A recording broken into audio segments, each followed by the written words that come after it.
Watch Who?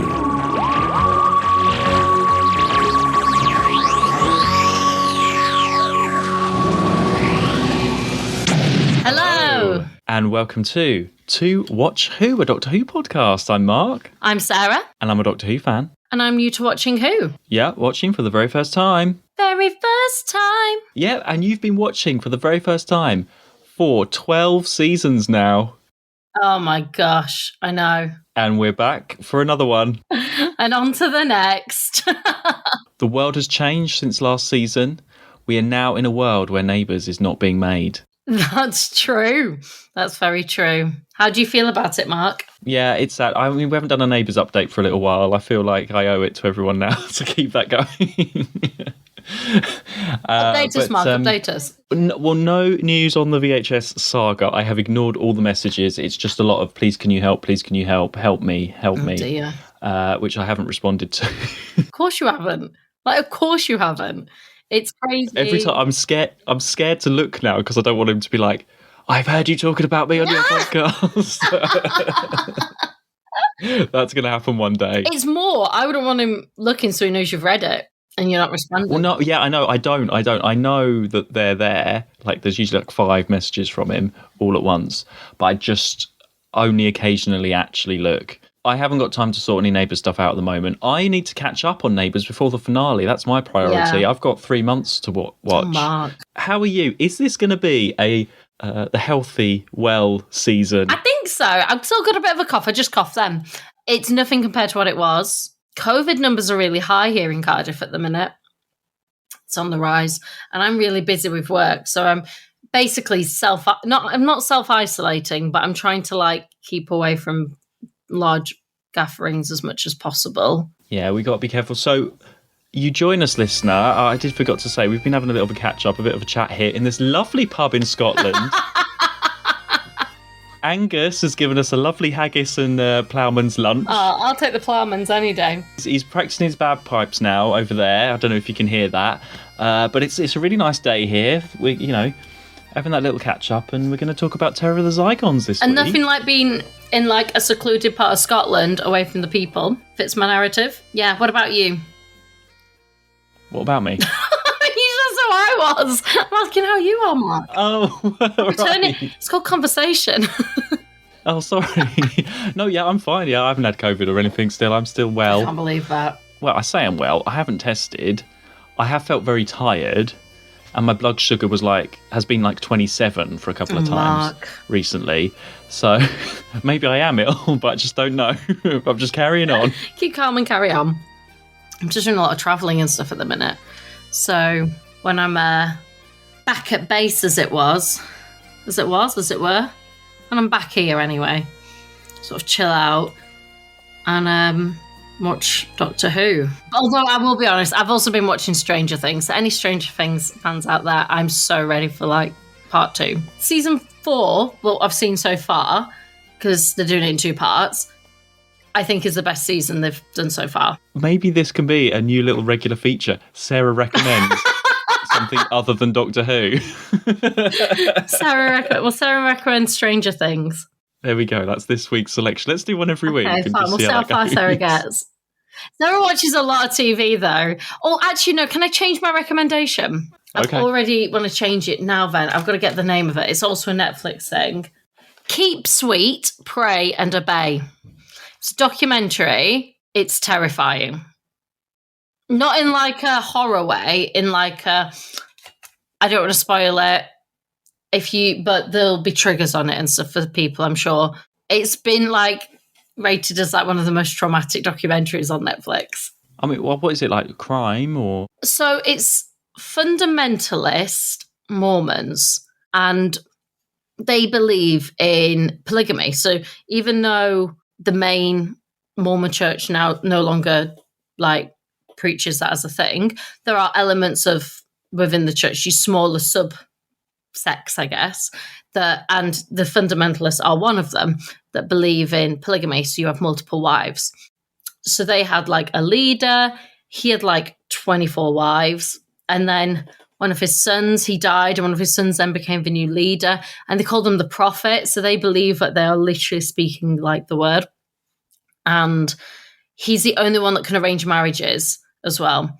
So you have to have at least 3 wives to make it to heaven. So like their curriculum, they were all taught in their school there, the curriculum, all this sort of stuff. Girls were just taught to be wives and things. And he had I think 60 or 70 wives, this guy. By the end of it, and there's a trigger warning here for people, they break in. He's charged with these things, like underage marriages. So he's marrying people that are underage and stuff. And they find these audio tapes, and he's raped a 12-year-old girl and a 15-year-old, and it's all on tape. And yeah, it's not nice. But it's the whole build up of it, and even to this day that he's still seen as a prophet. And even though he's in prison for life, he still has books out and stuff, and people still go every week and get he calls up and does his things over the phone and stuff. It's crazy. Yeah, but I recommend that. I finished it once the TV arrived. There we are. Well, we'll put a link on the notes. If you're tuning in for Terror of the Zygons, you weren't expecting that. The reviews were all this is one of the most disturbing documentaries on Netflix. I was like, oh yeah, fair. Okay, I'm just trying to think how to link that to Terror of the Zygons. You can't. This is your fault. You were Sarah recommends. This is what Sarah's watched this week. Okay, well there we are. Sarah watched Stranger Things and finished that fan, this week's choice is that documentary or Terror of the Zygons. There we go. They won't all be this depressing, I promise. I think a lot of people would choose Terror of the Zygons because it is quite highly regarded amongst fans. So I want to know what you think, because I think it's a major step up from last time's Revenge of the Cybermen. Yeah, it is. It's better in terms of story, but I don't know. It didn't hold me that much. What? I'm sorry. I know. I'm sorry. You're shocked. We got all the location filming. I thought it was very well directed. Anyway, okay. I think it's because the Zygons look they're just a bit annoying. They look a bit weird and wet. I don't know. Right, okay. Well, let's start at the beginning then. Part 1, Zygons. Well, we're back on Earth. Yes. So that's nice. And we've got Unit and the Brigadier and Benton. All the gang. Yeah. So it's a really nice setting. And you see the Doctor with his hat and tartan scarf and everything. That's quite nice. I liked all the start of it, and I liked, it's nice being in Scotland. We've not been to Scotland since the Highlands. Highlanders. Oh my God, I was thinking that earlier. I can't believe you remember that. With, what's her name? Kirsty. I want to say Vicky, and I was like, it's not Vicky, it's Kirsty. So, and Polly being a bitch to her. So we've not been since then. So it's nice to be back in Scotland. Okay, and we've got, I'll just do the close watch. One, this is the first time Harry's back on Earth, so finally he can get changed. Yeah, eventually he can get changed at the end of this story. The Brigadier's wearing a kilt. Yes, because he's Scottish. Where did that come from? Well, I suppose it makes sense, Stuart, like he says. I guess it's just not something I've ever linked. And we've got this whole thing about oil rigs being destroyed. It's very much I don't know if you remember with the Sea Devils, that was the sea fort and things happening. So it was very much identical maybe that's why I found it a little bit, because I didn't enjoy Sea Devils massively either. No. If there's something at sea being attacked, it's not a favourite. But then I also like the idea that we talk about Loch Ness Monster, and I enjoyed that. So it's not a complete fail. I think you thought I was going to love it. It's not a complete fail. I just struggled in parts. I don't know. I just felt it was very filmic. Maybe it was all the location stuff. Oh, yeah, for sure. I just think, the monsters could be better. They just sort of annoyed me a little bit. Zygons are quite popular. How interesting. Their voices reminded me of the Mars ones. Ice Warriors. Yeah. Well, yeah, they've got that whispery voice. Yeah. But I like the setup of this. You got Unit, and they've made this lovely pub their base, and they're investigating things. And you've got Harry sort of looking into the medical side of things. He goes off and has a look. Sarah's doing her journalism stuff and talking to the locals and everything. It's funny though, the Doctor's character, I don't know if you noticed in that, he's just quite dismissive of the Brigade. I think he seems a bit annoyed and grumpy for that He does, first yeah. He's half. annoyed because he told him something about, like, don't do that. And he was like, well, I had no choice or something, didn't he? Well, so at the end of Revenge of the Cybermen, that's when the Doctor gets a call from the Brigadier on the telegrammy thing to say, come back. So he's annoyed. He's like, why did you call me back? And he's like, well, this mystery is happening. I need your help. But he just seems really dismissive and grumpy. The character's very unpredictable. I don't know, the Doctor was just... he just seems really moody to be back on Earth. I guess, like, maybe it's just that sort of, it's an absolute emergency thing rather than a call me back because you're struggling, maybe. You can't be doing that forever. Every alien encounter. Well, we haven't had Earth since Robot. We've had a whole season. No. But I'm thinking from the Doctor's point of view. And we meet Angus, the landlord. He's been in Doctor Who before. Has he? And I think you might remember him. He's been in the Ice Warriors. He was that Scottish one. You know, the sort of trampy one that was out. Oh, yeah.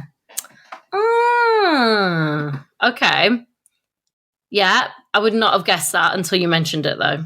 As I say, like, our regulars sort of go off and do their bit of investigating. The Doctor doesn't do very much. He is sort of like lying around, sort of listening for a lot of the time. Harry goes off and does, and he gets shot. I missed this. We had a bit of a conversation earlier where somehow, listeners, Sarah completely missed. I think I had a delivery at the door because I completely missed that. And then the next scene I saw Harry in, start that again.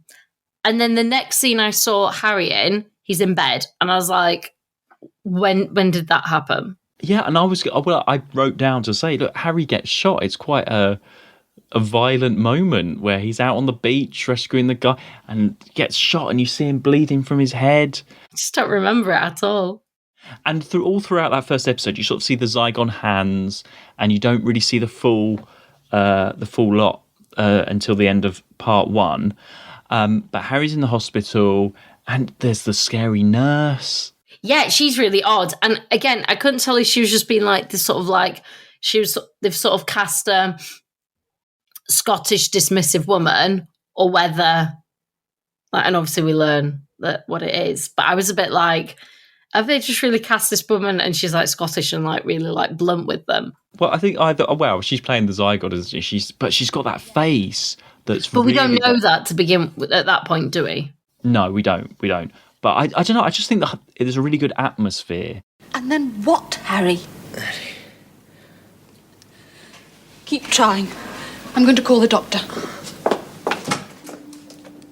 It's all right, Dr. Sullivan. You're quite safe. Your worries are over now.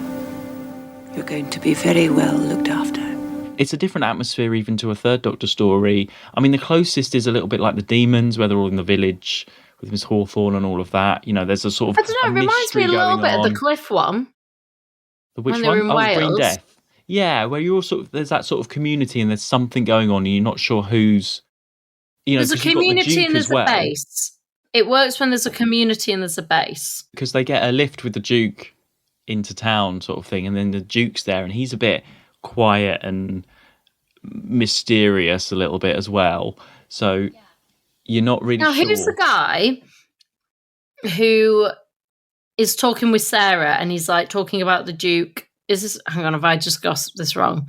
That's Angus really the landlord, camp. I think. He's really camp. Angus the landlord. Oh, when they say he's got the second sight and stuff. And he's playing his bagpipe. I like him. Yeah, he was good. Yeah, because Sarah's interviewing the locals. That's what she would do as a journalist. And you see her later on actually typing up her story. Like, yeah. actually doing some work. Actually doing some work for a change. Yeah. Well, she's probably been, I don't know, there should be a typewriter on the TARDIS. Maybe she types it up after every adventure. But surely she can't talk about these adventures. Or unless it's like she's typing it up for Unit. Yeah, maybe Unit pay her. But then it's a really classic cliffhanger at the end of part one where Sarah's on the phone, the Doctor sort of knows something's going on a little bit and he's like, keep an eye on stuff. And then the nurse is actually that Zygon. And she, it's quite rare for Sarah to have a scream at the end of the episode. Yeah, it was a really good one, that. Actually, I didn't clock that the nurse was the Zygon. I thought that a Zygon had come in. So again, this is what I mean. It becomes clear later because then you see them all. You know, I didn't realize it was a nurse. But I suppose you only learn later on in the story that they can like duplicate themselves. And Yeah, things yeah, like that. exactly. But I just think that's a really classic cliffhanger. And what do you think of the design of the Zygons? I'm not a fan. No? No, they look a little bit like, and maybe it's just because I've seen one recently. You know that cactus plant that looks like one flat leaf? Yeah. That's what they remind me of. I think they're quite good at it because they look like it's all very organic under the sea with their spaceship, and they sort of blend in with their surroundings. They're a bit pink and squishy. But I think they're supposed to be. I think they're really good. I don't know. I wasn't a huge fan. They're not the most memorable thing for me. And I don't know. They kind of remind me a little bit of one that we'd have had in previous seasons. This time at the early 70s, beginning of the Fourth Doctor is quite, known for its sort of classic, memorable monsters, and this is one of them that is like. No, it's really interesting because, like, maybe not in the same way, but I'd put them in the same category as some other ones that we'd seen in the past that also just don't come to mind as names. There's nothing really distinctive about them. There's nothing that like gave me threat.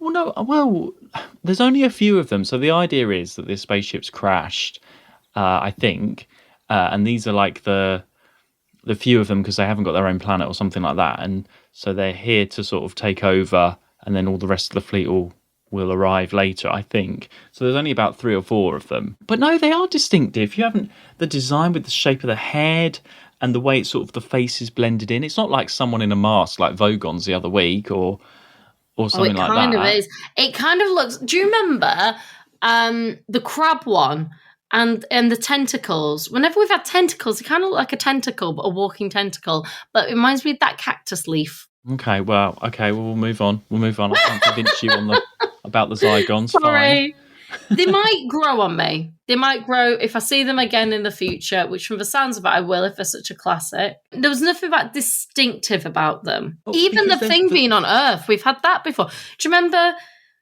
the spaceship that was stuck on Earth and they were gold? Axons. Yeah, like even that as a sort of thing is... Well, they're very much like Axons because they're in the background a lot, and obviously when they're infiltrating everyone, so that they're the Duke or the nurse or something like that. So they're very much in their spaceship in the background for that very beginning. So it's not always clear what the link is. They're obviously controlling. Well, then we have the let's talk about the Scarison, then their pet Loch Ness monster. Okay, yeah, that lets it down. That's very famous for being like quite a bad sort of puppety effect that you see later on when it's chasing the Doctor. But I think I really enjoyed it. I think it's a really good idea. And obviously it turns out to be the Loch Ness Monster. It's a really great concept. I love the Loch Ness Monster idea in this story. Because, I mean, it's something we all know. And it just, I don't know, it just adds to the sort of fun of it. Do you believe in the Loch Ness Monster? No. And I think that's why this is fun.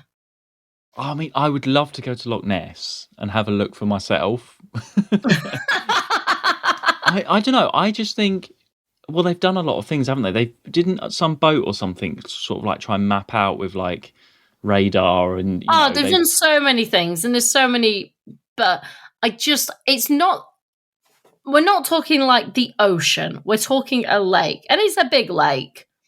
But like the amount of technology there is nowadays, the amount of things, surely by now, the amount of research that's been done on said lake would show something. I don't know, because haven't they? Isn't it some really, really deep, and there could be some sort of like cavern thing that goes underneath and out to the sea, and they think that maybe it can get out and come back in again. I don't think it's as big as we imagine. I imagine it being like, if it does exist, I don't believe the Loch Ness Monster is like a monster in the term. I think it's probably like, I don't know, 60 centimetres. 60 centimetres? I don't think it's as big as you think. That's like 2 rulers. That's not very much. I know. I don't think it'd be that big. Okay, I have no idea what you're talking about now. This is not making any sense. I think it's just some smaller reptile rather than that looks that you've never seen before, rather than some big thing. I would like to think there is something. I think there's plenty of things under the sea that we have no idea about. That is so like we cannot get to the Oh top yeah, of the for sea. sure, for sure. We're always discovering new things. Yeah. It could be a left. They think it's it's some kind of prehistoric thing that's like survived all this time. You do get that, don't you? I just don't think it would in our environment now. I mean, with global warming and things, but I think if it does exist, it's not going to be what the stories and books have had us imagine it be. I think the only way to do it is just can they just take some water out and just start draining Loch Ness just to see once and for all? Just some water. Mark's on the committee. He's like, just take some water out. Just take some water out and get some like radar like sticks or something and go one end to the other bit by bit. But they've like done some kind stuff of... like this. They've done a lot of this. That's why I just don't think it does. There's an explanation in this story for it, and I'm going to believe that. So, but I like that. because that's where the fun Doctor Who comes. And going into part 2, there's that weird bit where Sarah's locked in that thing, and the Zygon takes the oxygen out, and then the Doctor does this sort of like chanting-y thing. What was that? Because I couldn't work out if something was being added or whether the Doctor was helping say, like, I was so confused by it. I think it's just another alien aspect of this Doctor that he can do these kind of things, and he said it was a technique that he learnt from some monks or something. Probably, what's his name? Pad. The From Tibetan Pad, monks yeah. and stuff. Some kind of breathing thing. I don't know. It just adds that. He's very much more... He felt, like I said, grumpy, but sort of more alien and distant in this. That's never happened before. I found it a bit odd. And I couldn't work out if it, like I say, whether it was like something they were pumping in that was making them freeze or whether it was him. It just wasn't clear to me. And the story moves on quite well because we've got this mystery, and then the Zygons, they've got a little homing device to control their creature, I think, and that gets left in the pub or something like that.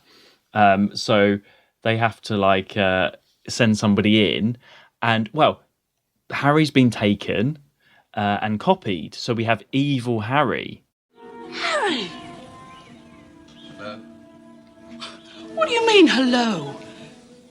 Are you all right? What happened to you? Nothing, I escaped. Escaped?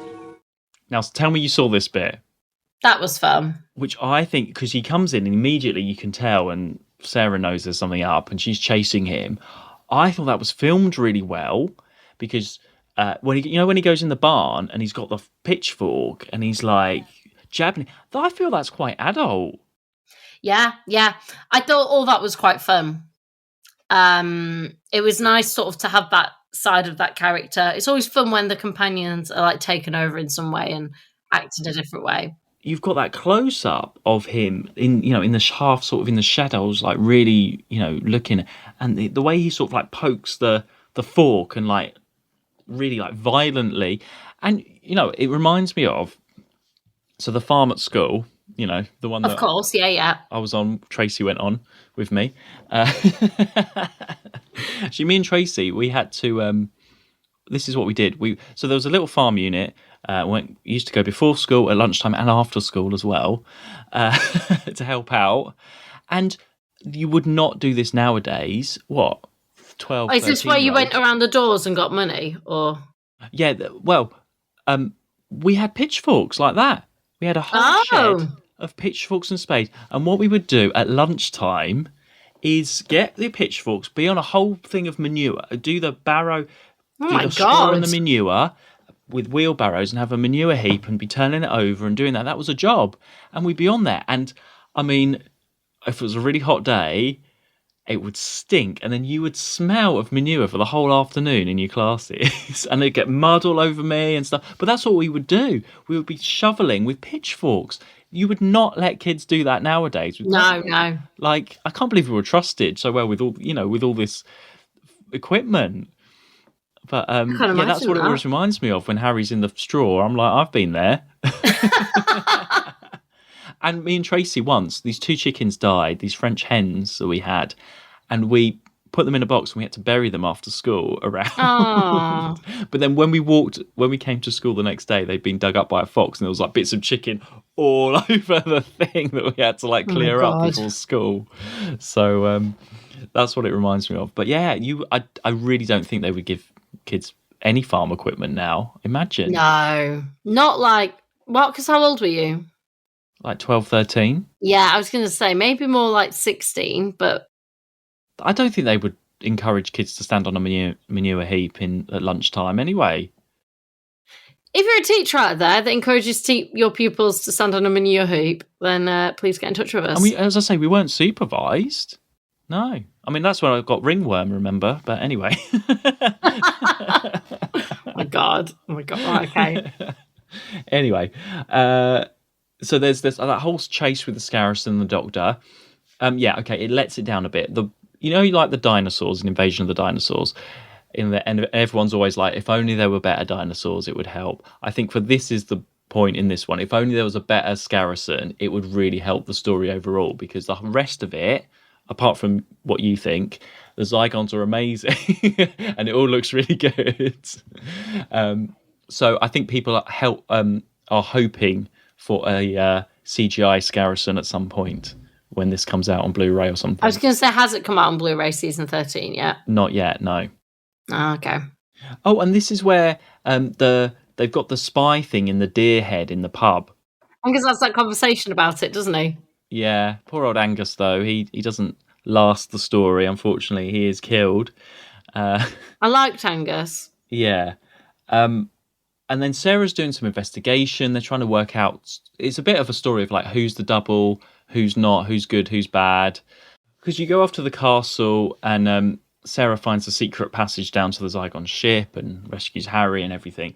And for a 4-parter, it does that kind of thing that a 6-parter does, where you start off in one location and then we move to London for the rest of it. At the very, very end, yeah. Because almost like halfway through that 4th episode, the ship gets blown up and all that kind of stuff, and we only have one Zygon that escapes. So I quite like that it moves on. I liked that as well. I like that, because normally it'd be like, it's blown up, all done and dusted. I quite like that sort of, there's still one to get. It reminded me a little bit of when we had the Master around, and you finish it, but you'd be like, but we're still going to get the Master. Yeah, and it goes on, and the Duke is head of the Energy Commission, so there's this big conference that's happening in London, and I got a bit lost about actually what Broton the Zygon was actually going to do at the Energy conference. He's just going to give his demands, is what he said. Whatever his demands are. The Brigadier has to get onto the phone to the Prime Minister. Yeah, to Margaret Thatcher, was it? Well, this is before there was a woman in charge, so it was a bit of a joke, really. They were like... I couldn't... Yeah, because I was like, was Margaret Thatcher in power then? And that's why they're making such a thing of, like, she's calling. Well, all these stories are sort of supposed to take place a little bit in the future, so I think they were trying to, like... have a bit of a laugh and be like, it's in the future. Yeah. What do you think of the Brigadier in this one? Actually, and Benton, like the unit guys, because they're not in it as much as like a normal unit story, I feel. No, they're not. And they're not like, they're very side charactery. Like, they could have just been side characters, not like so known to the cast, particularly Benton. Benton really doesn't do a lot in this. Well, no, I think Benton does his usual bit. He's always there, and he's somebody to talk. But sometimes he can be actiony, and sometimes he can be, and he's really not in this. But we always complain when unit do too much action and stuff. I don't think they're around, but we didn't have endless shooting and stuff. When they do blow up the ship and stuff, they do it for a reason. Yeah, I agree. But equally, other than the fact that they've been called back to Earth, I don't think there was any need for them to be there. But I think it's just nice to have that, because if you think you've had however many years of all those unit stories, and then a new season where there's only one, and then it's nice to come back again. It's, they've been phased out quite slowly, haven't they? But now it's quite a treat to see. It is, yeah, and it's nice. And, I think literally they're like, well, we're coming back to Earth. We need a reason. Let's just get the Brigadier to bring them back. But it's not like they're needed in that story. Imagine if the Doctor had just landed up in Scotland and ended up in this, that story would have still happened. But what is good about this one is, Robot. You remember Robot, right? Yeah. And we said that was just like an old Third Doctor script. I feel like this is written as a Fourth Doctor. It's not a Third Doctor story in the same way. No, it's not. It's not. Because actually, I think the Doctor would be, if you had the third Doctor, he'd be more central and going around I doing wonder a lot why more. you say that. Maybe. I mean, he's just as grumpy with the Brigadier as the third Doctor could be. Yeah, but the Doctor here is just like lying down while everything's going on, they're chatting, and then he'll come in with his part. The third Doctor wouldn't do that. The third Doctor Yes, would he be would. like, right. Yes, he would. There were so many times he'd be just doing his own thing, not listening to them, and then he'd just get up and do something. But I think Sarah and Harry do a lot more than you would in a third Doctor story. Yeah. Oh, yeah. But equally, we've not had two companions to compare a third Doctor story in. I don't know. I feel like this is written. Well, it obviously is written with the this Doctor in mind. They know what the character's like, so I think they have. I don't know. It I has think a there's different still some feel. old rules, though. Mm. I still And think maybe that's why Benton doesn't do as much, because there's not really a place for a Benton in this now. Because actually, you got Harry to do a lot of stuff. Yeah, exactly. And we still appreciate Harry doing his thing here, and he's come back to work. Yeah, exactly. Yeah. That's probably the only reason, because just jumping to the end, he obviously chooses to stay with Unit, and that must have been why they brought the Brigadier and Unit into this story so that Harry could return. Well, you did say in an episode last season that Harry hasn't had a choice. He's been on this whole journey non-stop. They haven't actually landed. As soon as he's back on Earth, he decides to stay. That was like one mega long journey he had last season. And I think that's probably the only reason that they were like, we're going to get Harry out. We need to get him back with Unit. That makes the most sense. Yeah, and it's wrapped up really well with the Loch Ness Monster explanation. And, everybody's obviously screaming and seeing the monster in London. It's that's fun. I like that Loch Ness was in London and stuff like that. And Brigadier saves the day. He shoots the Zygon, I was going to say in cold blood, Of course, because that's what the Brigadier does. Yeah, and it's all nice at the end, and the Duke's nice at the end, and they all have like a little walk in the forest back to the TARDIS. Yeah, that was very odd. That whole conversation was just very odd. Did you notice the music in this one? No. It's really nice. It's really nice music. I did sort of listen and it didn't annoy me, but also it just sort of blended within that I didn't notice it. At one point I did listen out for it because I was like, what is this music? And I was like, okay. And then it just blended within the story for me. So it worked really well. And there was a lot I enjoyed about the story. I just think there's a lot of elements of them that we've had before. So then, like when we had Link. The Sontaran, yeah. Yeah, that was so different to anything we'd seen before. Like, he moved quickly, he looked like a giant thumb, rock thing. His whole story thing wasn't just like, I'm taking over. It was all it was a completely different thing that I was like, I'm on board with this.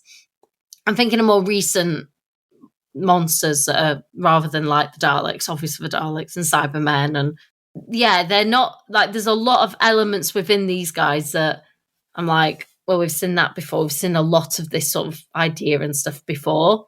I mean, okay, also, if we're going back to things that like duplicated what they look like, with what's the name from Liverpool in the hat? Faceless ones. Oh my god. I can't believe you remember the chameleons. But exactly, we've had things that like take form of other things.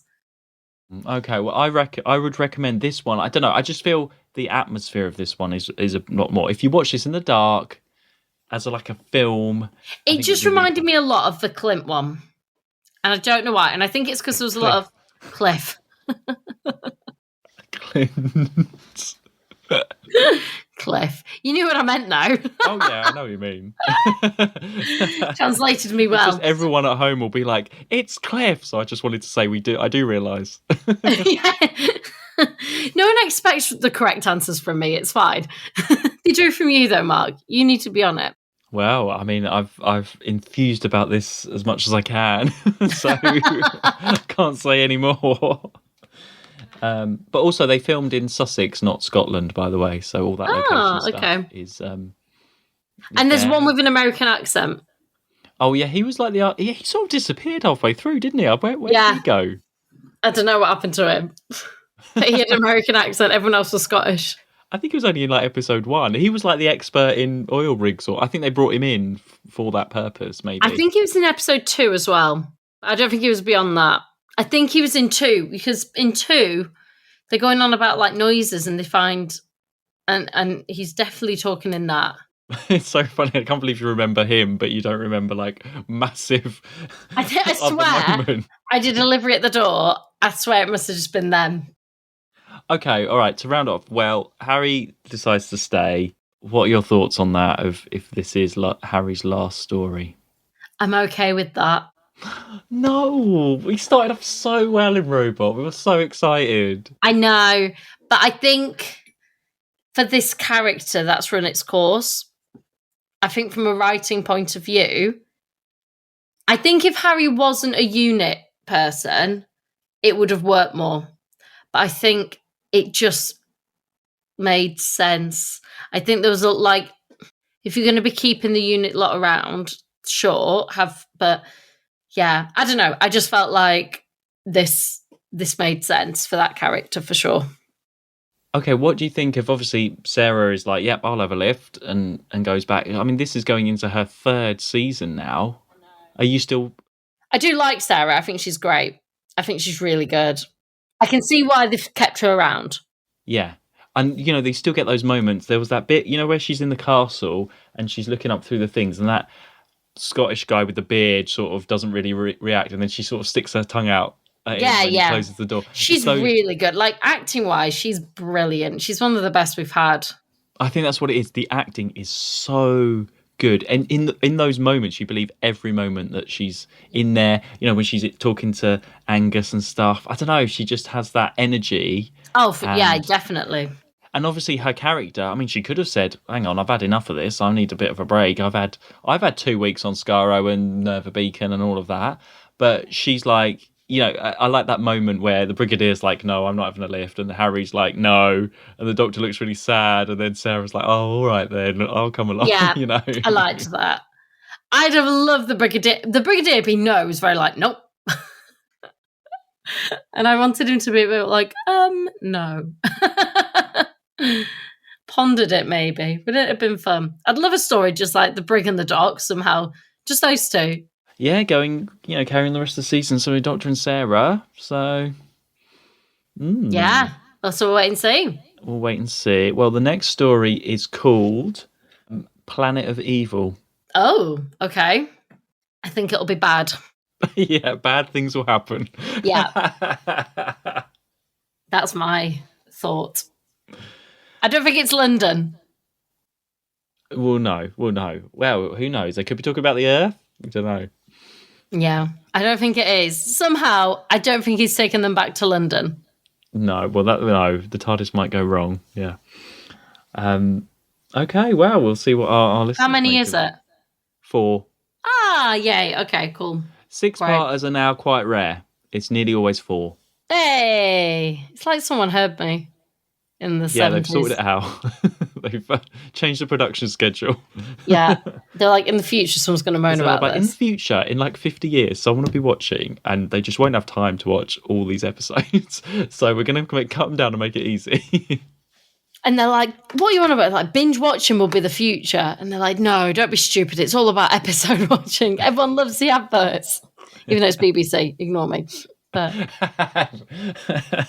they love the anticipation of the week. Exactly. And, this had quite good cliffhangers. We've had good cliffhangers recently. Yeah, we have. We've not had just the same ones over and over. It's been good. No. Cool. Okay, well, we'll see you next week, everyone, then, for Planet of Evil. And where can you find us, Mark? Yep, you can find us. I was just about to say season 13 is underway. And you can find us at... Where can you find us? Oh, yeah, on Twitter and Instagram at 2watchwho. And you can also support us at buymeacoffee.com/2watchwho. Although I think, the backlash against our thoughts on Revenge of the Cybermen, I dread what people think about this one now. Well, no, we're pretty even split now because you loved it. I did not enjoy it, but I think it's not going to be my top. Okay. All right then. Well, yeah, we'll see you next week. Bye. Bye. To watch who?